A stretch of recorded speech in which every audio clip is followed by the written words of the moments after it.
Gente, hoje eu até tomei banho, mas eles continuam aqui me perseguindo, gente. Como é que pode? Eu achei que era falta de banho. Os mosquitinhos já ligaram os ventiladores aí, porque eles ainda estão perseguindo a gente. Espero que eu não engula nenhum, né? Não sei quantos de vocês conhecem essa história, mas eu fui pastor da igreja do Barreto 5 anos, a igreja lá fica do lado do cemitério do Maruí, exatamente do lado, né? Aí, no primeiro sermão, ainda antes de eu ir para lá, trabalhar como pastor lá, a primeira vez que eu fui pregar como visitante, eu pregando e os mosquitinhos iguais a esses, voando assim. E eu engoli um durante a mensagem, a primeira mensagem lá. Devia ter ouvido o sinal, né, Henrique? Aí o pessoal falou, não, é por causa do cemitério, aqui tem os mosquitinhos, né?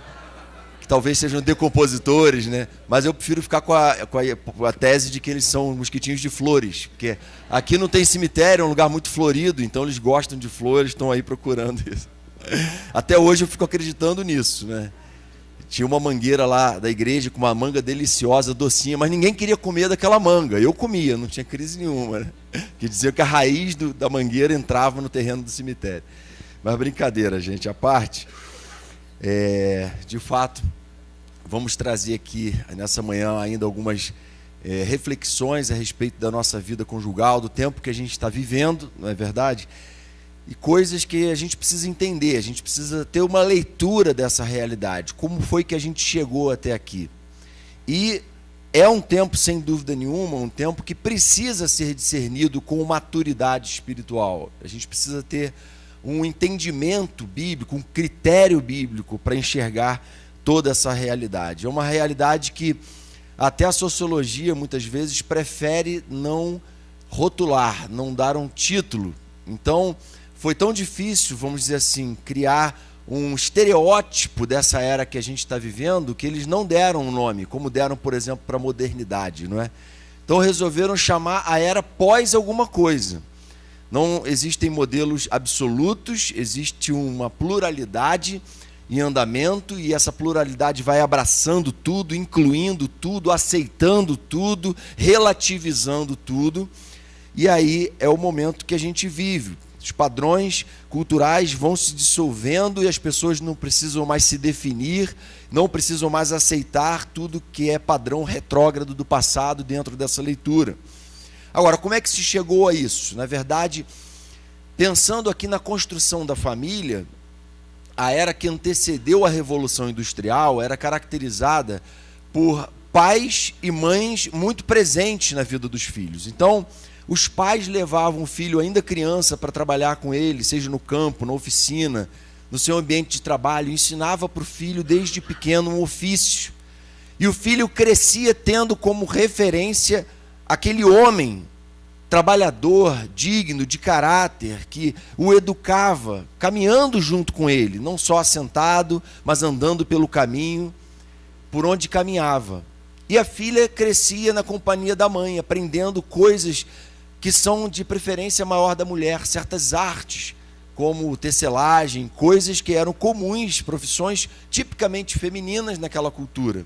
Aprendiam a cozinhar, a cuidar do lar, aprendiam e eram construídas como mulheres que seriam mães um dia e entendiam, observando a atitude da sua mãe, quão nobre, maravilhosa e digna era essa atribuição divina, essa atribuição única. Então, pai e mãe discipulavam seus filhos e suas filhas, naturalmente pastoreavam eles, ensinavam o valor da fé. E aí veio a Revolução Industrial, que tirou o homem de dentro de casa. Agora o homem ficava de 12 a 14 horas trabalhando numa fábrica, se ausentou completamente da vida familiar. Já não tinha mais essa companhia dos filhos. Mas pelo menos a mãe estava presente ali. A mãe era uma fonte presente de amor, de afeto, de carinho, de educação, de referência. E é claro que isso trouxe algum baque. E aí vem a pós-modernidade. A modernidade, então, trouxe essa revolução toda, e a modernidade, depois dessa revolução toda, trouxe o advento do feminismo e as conquistas, muitas dignas, das mulheres, com a primeira onda do feminismo, que tinha ali alguns valores interessantes de serem analisados e valorizados. mas que depois se desdobrou em outras ondas feministas que se tornaram aberrações e perversões tanto quanto o machismo que era praticado até então. Então já havia um problema sério com a cultura machista, agora a gente tem um problema sério com a cultura feminista, que não propõe absolutamente um equilíbrio, propõe um desequilíbrio, uma desestrutura, o questionamento de valores que não se podem questionar. E agora essa criança que já não tinha o pai presente dentro de casa, também não tem a mãe. E pai e mãe vão para casa com aquela cultura da empresa, da indústria, do trabalho, das conquistas, da competição, quem produz mais, quem ganha mais, quem faz mais tarefas, quem merece mais ser honrado aqui dentro dessa casa.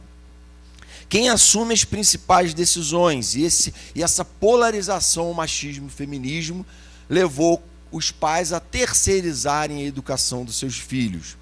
Então os filhos já não tinham mais pai e mãe, mas uma babá, uma creche.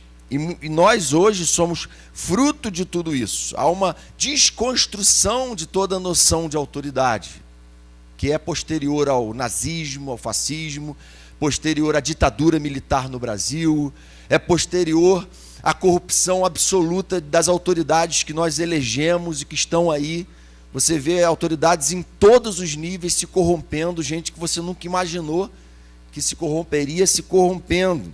E dentro dessa conjuntura de destruição de toda e qualquer noção de respeito a autoridades, a família também perdeu essa referência. Os pais e mães já não conseguem mais exercer aquela autoridade natural que Deus deu a eles sobre os seus filhos. E a gente tem lutado hoje para tentar resgatar. E, naturalmente, filhos que cresceram dentro dessa conjuntura toda vão desenvolvendo problemas na vida, por exemplo, profissional. Quantos empresários muitas vezes se queixam porque o funcionário não quer fazer o que está sendo determinado para ele, ele quer fazer o que ele quer fazer. Ele está dentro de uma cultura em que ele dita as regras, em que ele dita o que ele vai e o que ele quer fazer, o que ele tem vontade de fazer. Porque o prazer individual dele, a realização pessoal dele estão acima de qualquer ordem que qualquer pessoa possa dar. Então, temos pais muito mais bem-sucedidos, famílias muito mais ricas, conseguindo proporcionar brinquedos caros, muito entretenimento, viagens constantes à Disney, mas temos filhos com muito mais problemas psicológicos, transtornos de ansiedade, depressão, problemas precoces, obesidade infantil. São dados que a gente está vendo cada vez mais crescerem na estatística.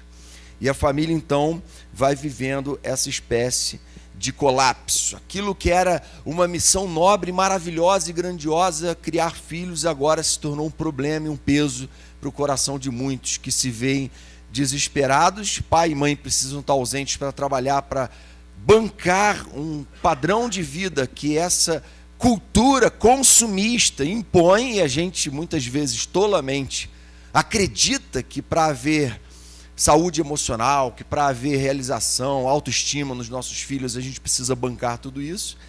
A gente vai fazendo essa inversão a qual o pastor Henrique ontem se referiu, né? Essa inversão de valores. Agora, no meio desse contexto caótico todo, a gente vê também um certo retorno. Não sei quantos têm acompanhado a carreira do Marcos Piangers, não sei se é assim que se escreve, não sei se é assim que se fala. Um escritor que escreveu um livro chamado Papai Pop. E ele se tornou uma febre nas mídias, todo mundo compartilha, porque ele está resgatando o valor da presença paterna. E ele conta que ele mesmo não teve um pai presente. E ele tem procurado ser uma inspiração para essa nova geração de pais, homens, que resgatam o seu papel como pais dentro de casa, numa participação ativa na educação dos filhos.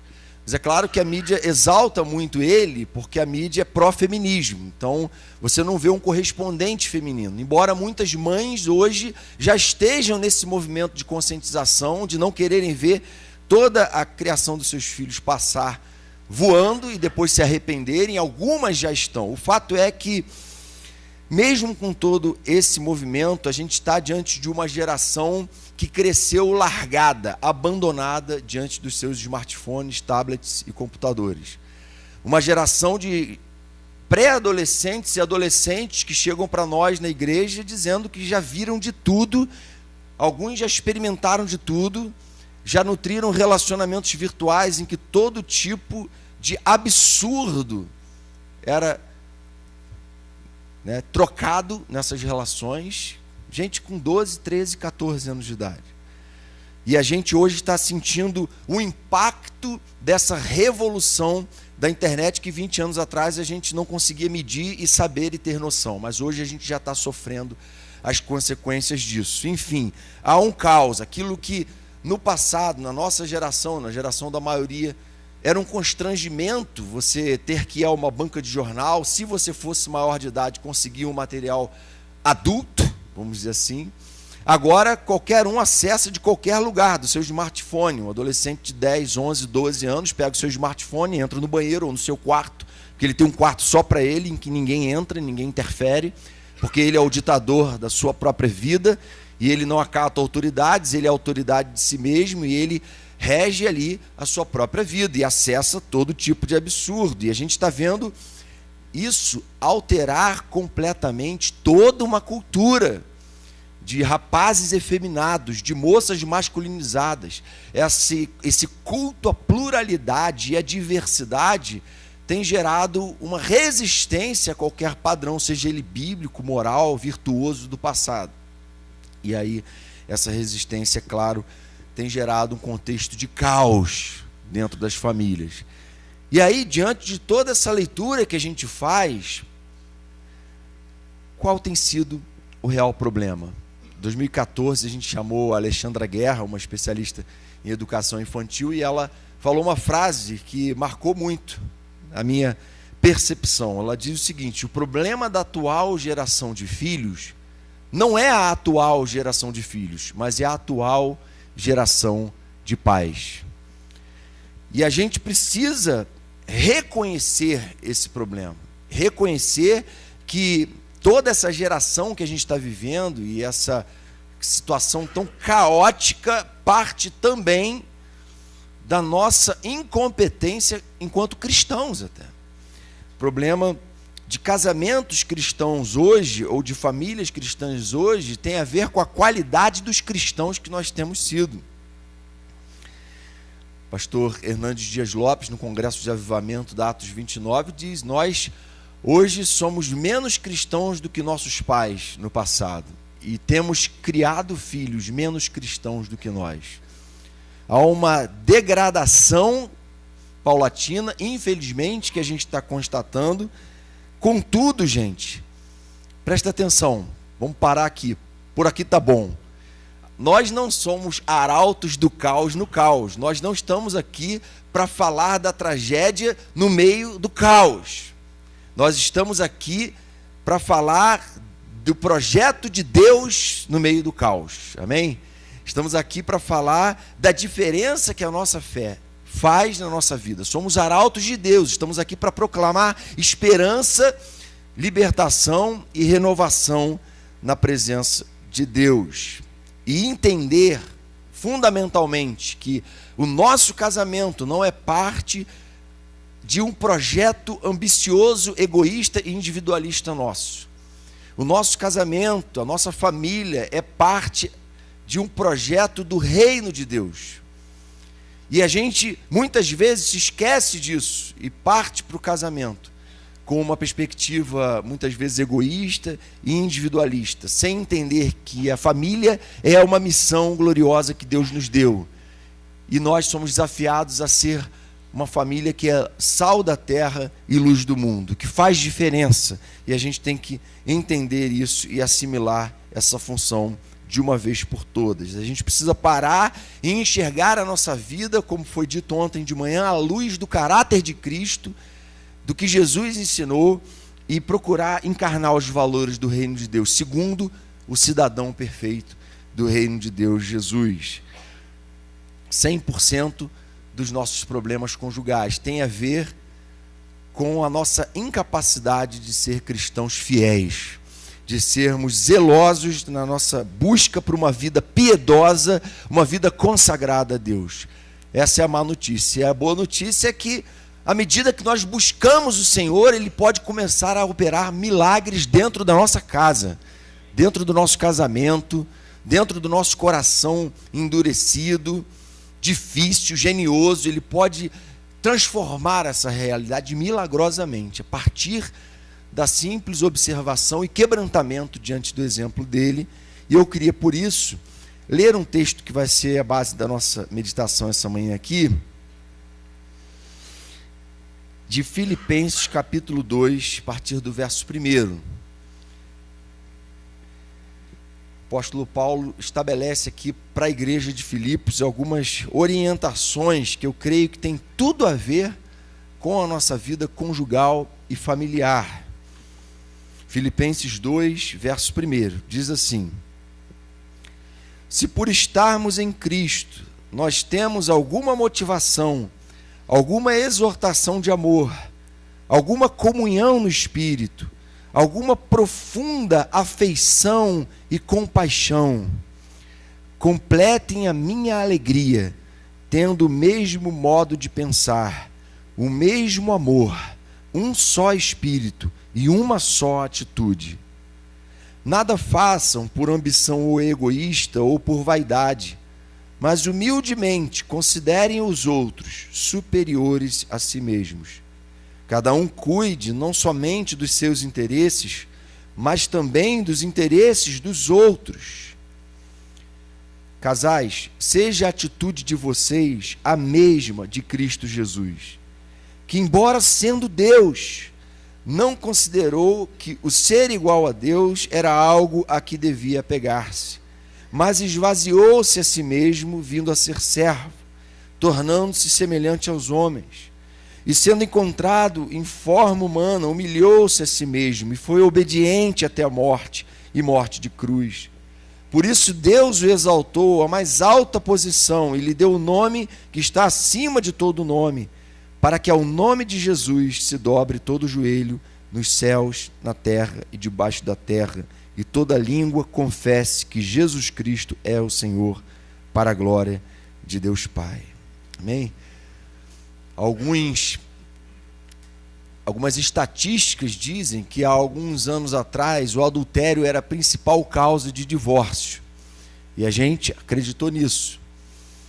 Aí, mais recentemente, eu soube que já não é mais o adultério. A principal causa de divórcio, estatisticamente, são os problemas financeiros, as tensões decorrentes de endividamentos e coisas desse tipo. Mas pensar dessa forma é tentar atacar o efeito e não a causa. É você pensar em termos dos efeitos do real problema. Nós não acreditamos nisso. Nós acreditamos que essas são causas superficiais. A verdadeira causa, o que está realmente na raiz de toda essa fragmentação das famílias, tem a ver com a perda de valores cristãos e bíblicos, com a perda de Cristo como referencial. E Paulo, então, está orientando a igreja em Filipos a buscar e lutar para preservar uma unidade. A gente vive num tempo em que, algum tempo atrás, eu lembro que um pastor amigo meu, eu não tive essa experiência ainda, mas esse pastor amigo disse assim, disse que um casal chegou para ele e disse para ele: olha, a gente vai casar, queria que você fizesse o nosso casamento, mas se não der certo a gente separa. Tranquilo? Não, você não separa. Casamento é união uma só carne, a gente ouviu aqui ontem. Casamento é indissolúvel, casamento é um pacto, é um voto. E a Bíblia coloca um peso diferenciado sobre isso, peso que o mundo hoje simplesmente decide ignorar, desprezar. E por que as pessoas têm esse tipo de leitura? Porque elas estão acostumadas a ver famílias fragmentadas, se tornou natural. A perda da unidade familiar, ela simplesmente está sendo minada pelos pecados do nosso tempo, porque perdemos a Cristo como referencial. Porque quando nós entendemos o sentido bíblico de unidade, nós passamos a odiar o divórcio, tanto quanto o próprio Deus odeia o divórcio, e a Bíblia revela isso. Nós não mais consideramos essa possibilidade de ruptura, como se romper com o cônjuge fosse romper com o próprio Deus e com a palavra dele. Nós estamos dispostos a buscar e lutar até as últimas consequências por essa unidade. Agora, quais são os elementos, os ingredientes mais fundamentais dessa unidade que a gente tem que perseguir na nossa relação? Como é que os nossos casamentos podem prevalecer diante de tanto ataque, de tanta investida pesada das trevas contra ele? Primeiro, casamentos que prevalecem se humilham. São casamentos capazes de se esvaziar. O que o texto está dizendo é que Jesus, sendo Deus, não julgou como usurpação ser igual a Deus, antes a si mesmo se esvaziou, se humilhou. 100% dos nossos problemas conjugais tem a ver com orgulho. Tem a ver com a nossa incapacidade de nos esvaziar, porque a gente quer se impor, porque a gente quer deixar o nosso gênio dominar a relação, e a gente então se torna manipulador e adoecido com isso. Ele fala no verso 3, nada façam por ambição egoísta ou por vaidade, mas humildemente considerem os outros superiores a si mesmo. Eu arriscaria de novo a falar isso. 100% dos nossos problemas conjugais tem a ver com o fato de que um ou os dois estão tentando se impor. Não estão sendo capazes de se despir dessa ambição egoísta e dessa vaidade para dar lugar a considerar o outro superior. Como foi dito ontem, a servir o outro, a sair do foco, desse foco individualista e hedonista que é natural do homem pós-moderno. E a gente simplesmente, a partir do exemplo de Jesus, sai do foco, diz, não, agora é ele que é o foco, é ela que é o foco. Numa cultura do beijinho no ombro, do farinha pouca, o meu pirão primeiro, em que as pessoas são motivadas por isso, pelo sucesso pessoal, pela supervalorização do prazer pessoal e pela satisfação individual, em que a vaidade é fomentada em redes sociais e eu vou cada vez mais nutrindo meu narcisismo e eu vou cada vez mais procurando ter maior notoriedade. O convite do Evangelho é a gente se esvaziar. Como o Roberto Lai gostava de dizer, às vezes eu repito isso, ele dizia assim, faz aí comigo, Jesus já morreu, ponta para cima você também, Jesus já morreu, né? Agora faz assim, agora só falta eu. Ele fazia brincando isso, mas tem gente aí que eu vi botando a cabeça do lado, a mão na cabeça do lado, não pode... Gente, Jesus já morreu, agora só falta eu. O problema é que eu não quero morrer, eu quero me impor, eu quero ser o manda-chuva dessa relação. C.S. Lewis dizia que o orgulho é o grande pecado, porque todos os demais pecados vêm dele. Na verdade, ele diz, o orgulho é o pecado mais básico do próprio Satanás. Satanás se tornou Satanás a partir do orgulho, querer ser igual a Deus. O homem caiu e hoje nós precisamos fazer esse tipo de evento para imergir na palavra de Deus, na redenção em Cristo, por causa do orgulho de querer ser como Deus, conhecedor como Deus do bem e do mal. E em Jesus a gente tem a essência da verdadeira humildade. O orgulho pode cegar completamente o marido que está em vias de adultério. Por isso é tão destrutivo. O orgulho pode levar uma esposa a desprezar o marido porque ele não está provendo o suficiente. E pode adoecer essa relação. O orgulho pode impedir que pais e mães peçam perdão aos seus filhos quando eles se excederem. O orgulho pode nos impedir de, em momentos críticos, em momentos trágicos na nossa caminhada conjugal, procurar ajuda de pastores, de profissionais nessa área, simplesmente porque estamos dominados pelo nosso próprio orgulho. E quando a gente então se humilha e procura ajuda, e vem a encontros como esse, vai no Papo Família todo mês, o que a gente está fazendo? Dizendo, eu não sei tudo, eu preciso aprender. eu preciso estar junto, eu preciso me humilhar, eu quero ser discipulado, eu quero que alguém me confronte, quero que alguém me olhe nos olhos e diga o que eu preciso ouvir, não o que eu quero ouvir. Que a gente se cerca de pessoas que riem das nossas piadas, que acham a gente legal, de pessoas que a gente cativa, de pessoas que acham a gente legal, e não de pessoas que nos confrontam, que olham nos nossos olhos e dizem o que a gente precisa ouvir. Quando, na verdade, esses são os verdadeiros amigos, instrumentos de Deus na nossa vida, que precisam ser valorizados.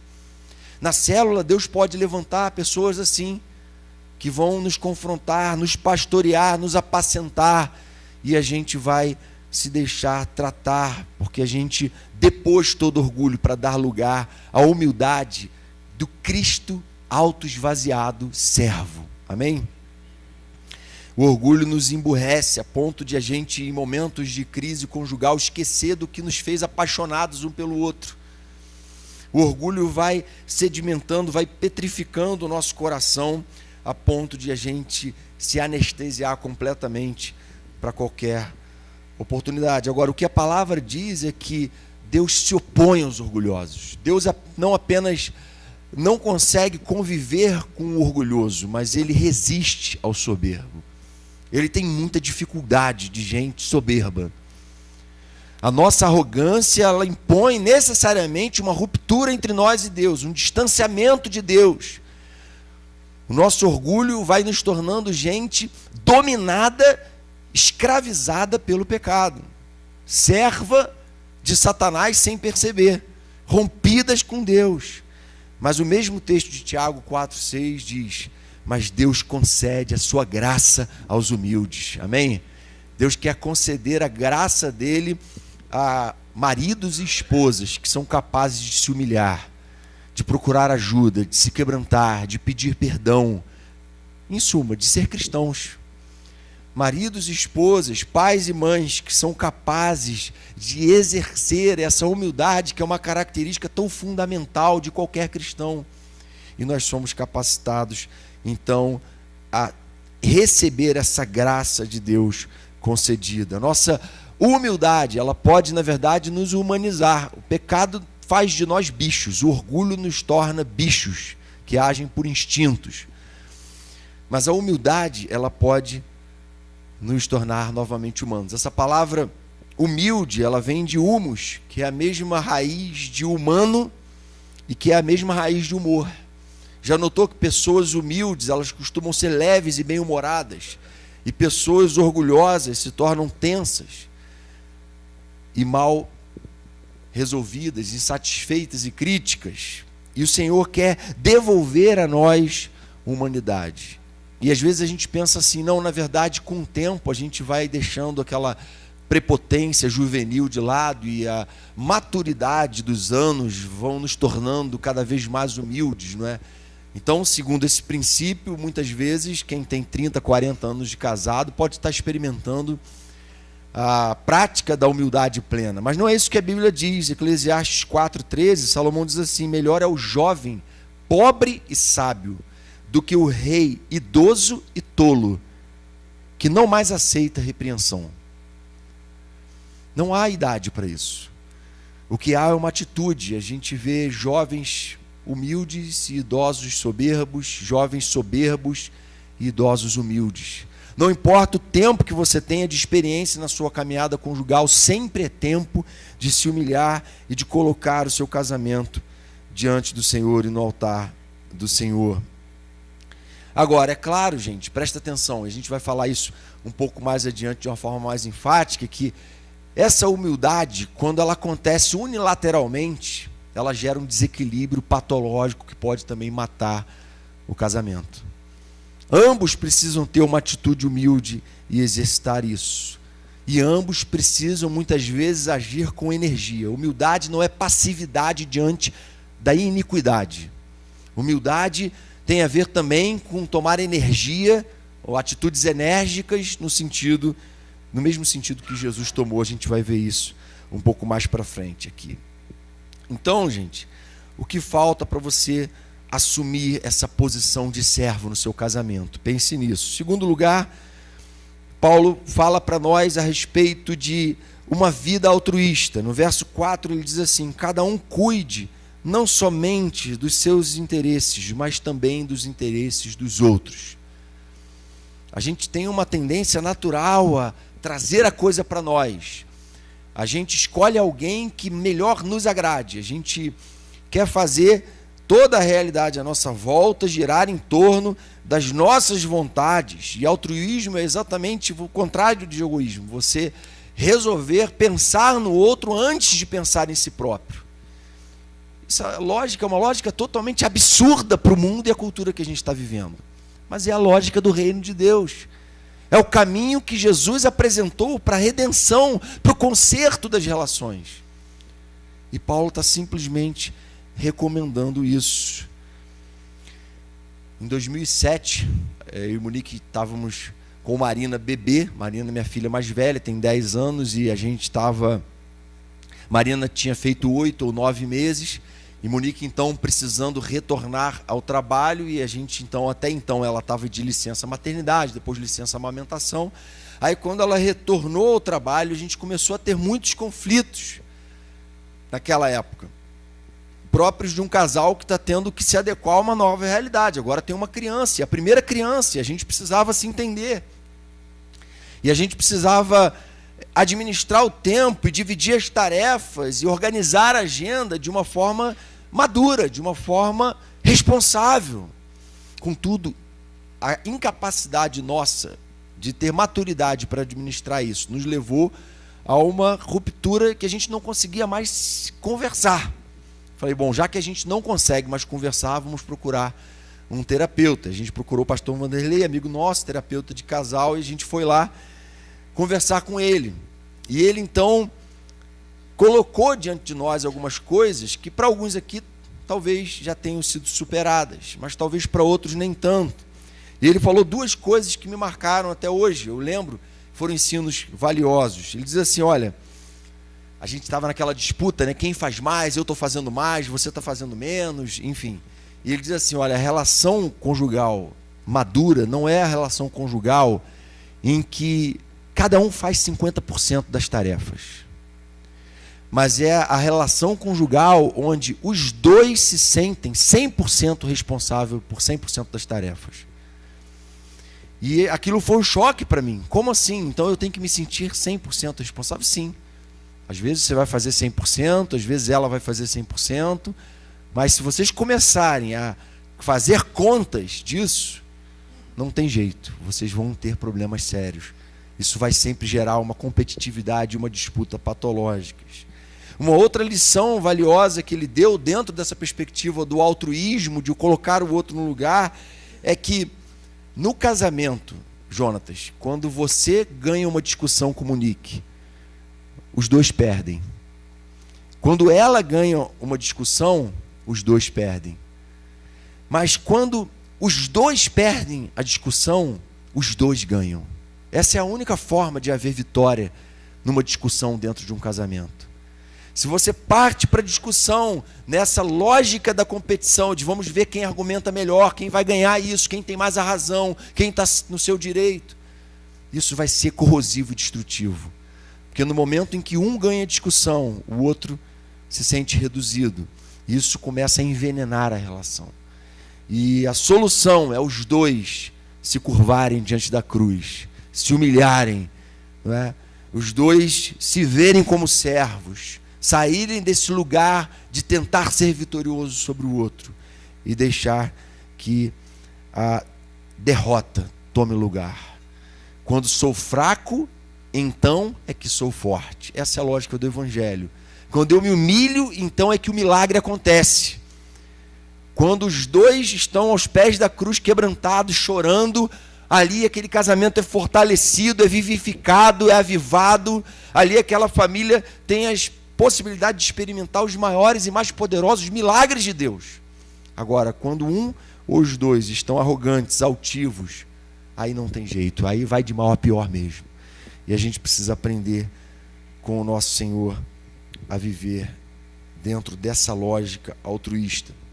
Uma outra ilustração interessante, talvez você já tenha ouvido, de um marido que estava muito cansado dos problemas conjugais, e ele então procura o pastor e ele diz para o pastor assim: olha, pastor, infelizmente não vai dar para continuar casado. Eu vim aqui só comunicar que eu estou me separando. Aí o pastor disse assim para ele: olha, você não pode se separar, você é um cristão. Cristãos lutam pela unidade. Cristãos entendem que são um corpo só. Não aceitam essa cultura de fragmentação, odeiam o divórcio. Você não pode pensar assim: não, pastor, não adianta tentar me convencer, eu só vim avisar, mas na verdade acabou. Aí ele disse assim: vamos fazer o seguinte, tudo bem, você se separa, mas antes de você se separar, eu quero que você volte para casa e que você fique durante 6 meses tratando sua esposa como se fosse uma rainha. Aí ele falou: e aí depois desses 6 meses, então, eu posso separar? Você dá a bênção para a minha separação? Eu dou a bênção para a sua separação. Falou assim, depois desses 6 meses, 3, né? Alex está negociando, hein? 15 dias. 6 meses depois, então, ele voltou no pastor e falou: ó, cumpri os 6 meses que eu combinei com você, né? E agora eu estou aqui de volta. E pastor, e então, você vai querer, resolveu realmente que vai se separar depois de 6 meses tratando sua esposa, né, dessa forma? Aí ele falou: pastor, eu me separar daquela rainha? Então, gente, é essa a lógica, né? Porque o que o nosso casamento se tornou é fruto de escolhas que a gente fez, decisões que a gente tomou, de atitudes nossas. E essas atitudes, na prática, são aquilo que a Bíblia chama de amor. Amor não é um sentimento vago, abstrato, das poesias. Isso que é amor, esse sentimento que me consome, que me toma. Isso é paixão, isso é hormônio. Tem várias explicações para isso, né? Esse romantismo vazio.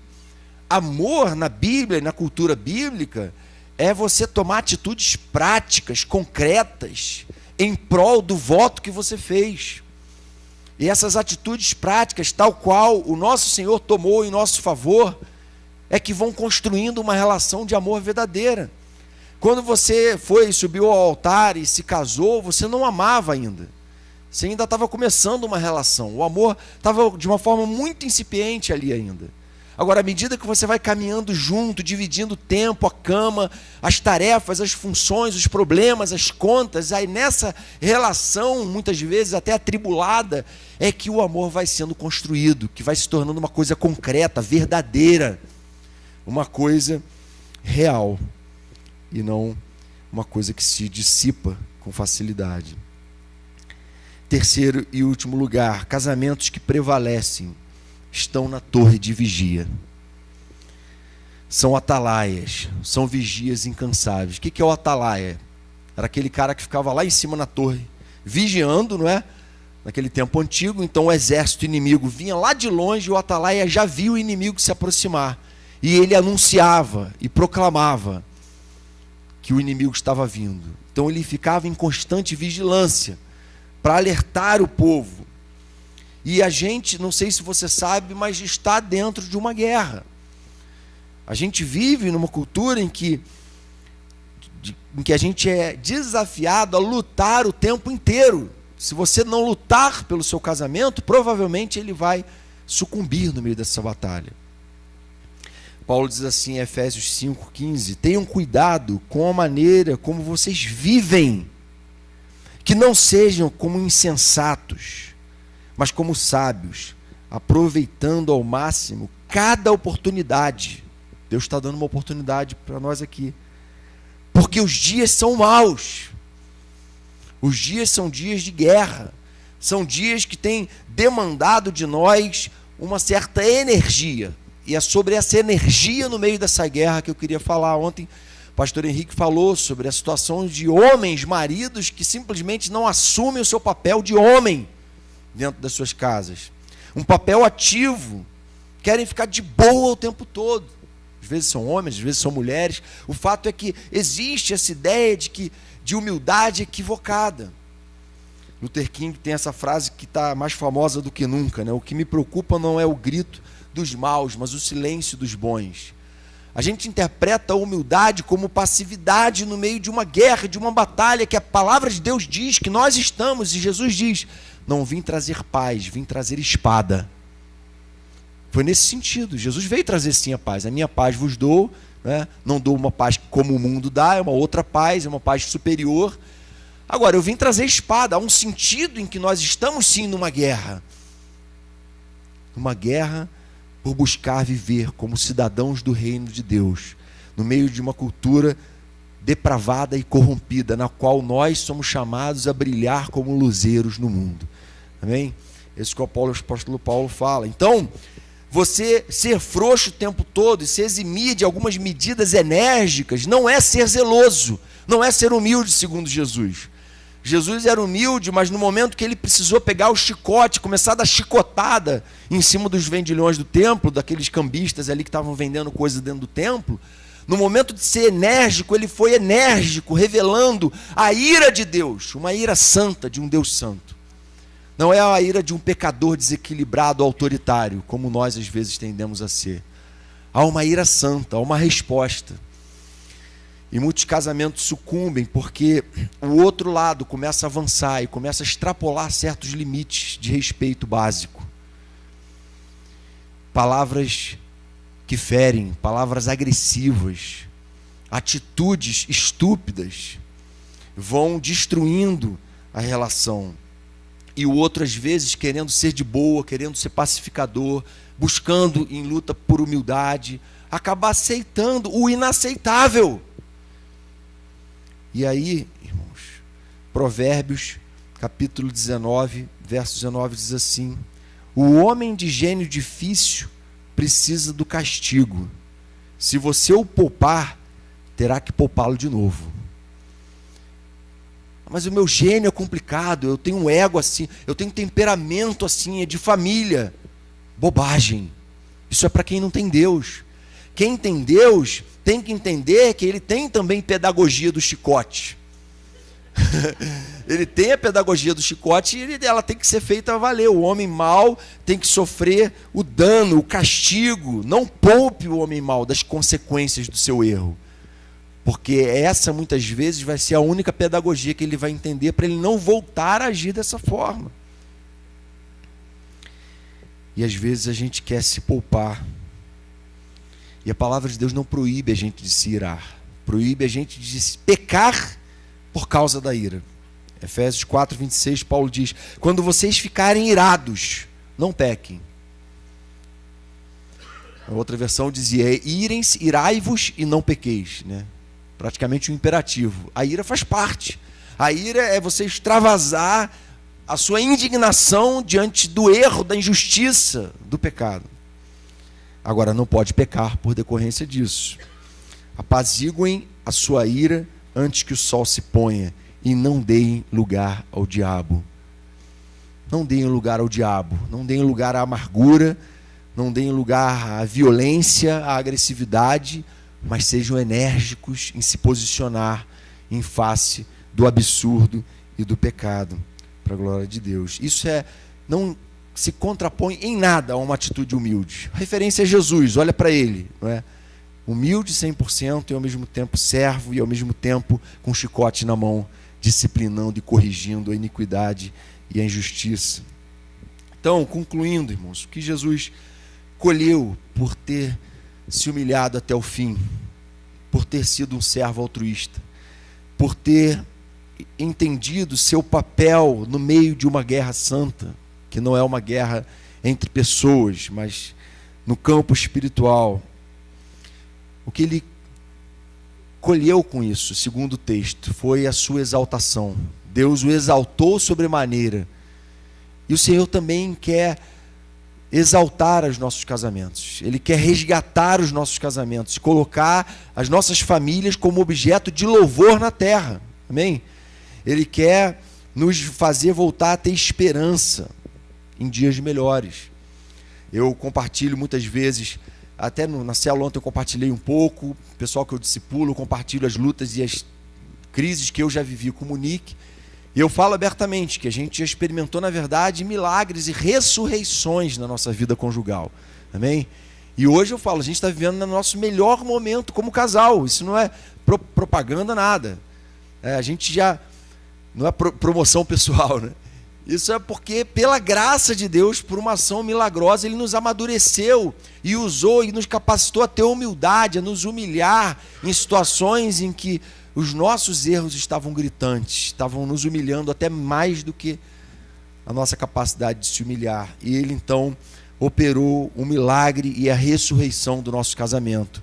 É possível que tenham casais aqui hoje que estejam precisando de uma ressurreição também, estejam vivendo crises agudas na sua relação conjugal. E é óbvio que nós não temos a resposta e a solução para tudo, mas o Evangelho tem.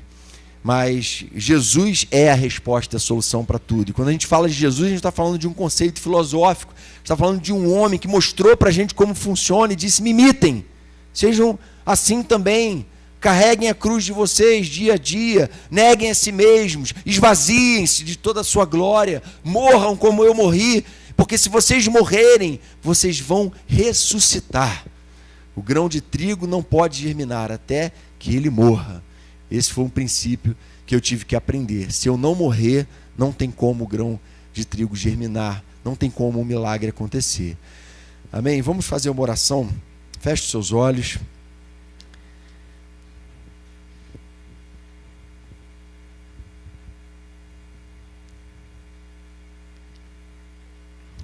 Pense nesse momento, na sua própria vida e no que você está vivendo hoje. Pense em Jesus, naquele que suportou tamanha oposição dos pecadores contra si mesmo e foi capaz de se humilhar até a morte, morte de cruz, de vergonha, de humilhação.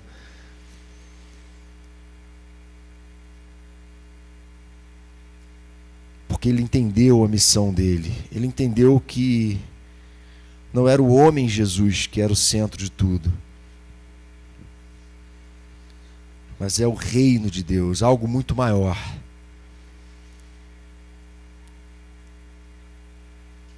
O Senhor quer nos ensinar a viver segundo a lógica desse reino, para a gente não entrar para a estatística do caos e nem ser apenas pessimistas, arautos do caos, no meio do caos, mas arautos de Deus no meio do caos. Aqueles que proclamam a mensagem de esperança, porque têm experimentado essa esperança e essa ressurreição e vida nas suas relações familiares e conjugais.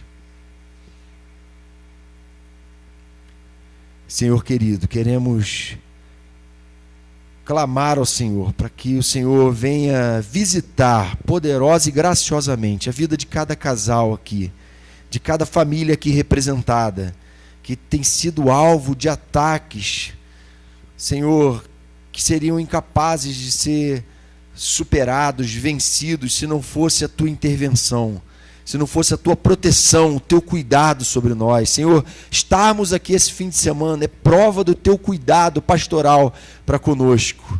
Obrigado porque o Senhor tem nos conduzido como ovelhas e vem nos ensinar a assumir essa identidade de ovelhas. Purifica o nosso coração de todo machismo, feminismo, competitividade, vaidade, Senhor, de todo pensamento que só nutre fragmentação e ruptura nas famílias.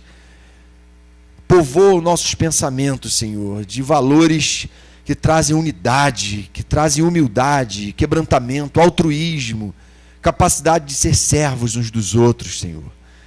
De nos vermos como aliados, jogadores no mesmo time, que estão lutando contra um adversário comum, estão juntos. Se ganharem, os dois vão ganhar, se perderem, os dois vão perder. Senhor, vem purificar as nossas casas, nossos casamentos, as nossas famílias. Vem nos fazer zelosos em apacentar nossos filhos. A tua palavra delegou a nós essa responsabilidade, não queremos nos eximir dela. Não queremos doutriná-los de outra forma, senão segundo aquilo que a tua palavra nos ensina. Faz assim, Pai, para que os homens, vendo as nossas boas obras te glorifiquem, vendo as famílias que estamos edificando no temor e na admoestação do Senhor. Venham a te exaltar, te glorificar e bradar a esperança no mundo, porque o Senhor é vivo, porque o Espírito Santo é poderoso e pode operar milagres, não só em eventos como esses, mas todo dia, dentro das nossas casas, Senhor. Que a gente seja capaz de exalar o teu bom perfume e transformar o nosso ambiente familiar em um ambiente harmônico, em um ambiente de entendimento, de discipulado, em um ambiente de amor, de acolhimento, de aceitação incondicional, de cura de toda a sequela do pecado, Senhor. Faz assim, para a tua honra, louvor e glória, Jesus. Amém, Pai.